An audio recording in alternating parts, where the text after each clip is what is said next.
आज सकाळी जो महिला वारकऱ्यांचा अपघात झालेला आहे तो अतिशय वेदनादायी आणि दुःखदायक आहे।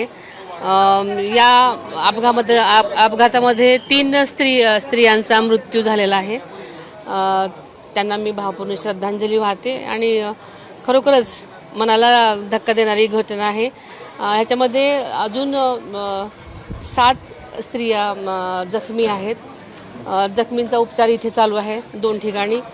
2 जण काही आयसीयू मध्ये आहेत, काही नॉर्मल आहेत।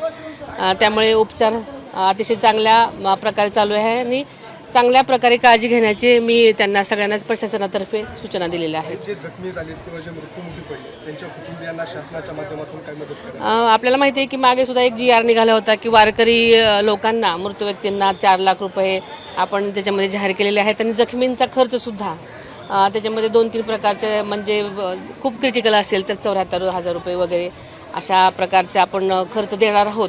त्यामुळे त्यांनाही आपण मोफत उपचार आणि खर्च त्यांच्यासाठी देणार आहोत शासनातर्फे। हायवे आपण पाहतोय पुणे पंढरपूर दिवे घाटाच्या खालचा भाग अजूनही पूर्ण झालेला नाही। वारी साफडमध्ये यायला उशीर झाला। घाट रोड लवकरात लवकर पूर्ण करावा अशी मागणी सगळ्या लोकांना नाही का तसे आदेश दिले होते आम्ही की लवकरात लवकर पूर्ण करा आणि तसं पूर्णही केलं होतं। पण लोकांचा ओसंडून वाहणारा जो सागर आहे त्याच्यामुळे अनेक अडथळे येत होते। मध्येच चुकून एखादं वाहन शिरल्यामुळे तसं ट्रॅफिक मला वाटतं त्याच्यामुळे वेळ झाला।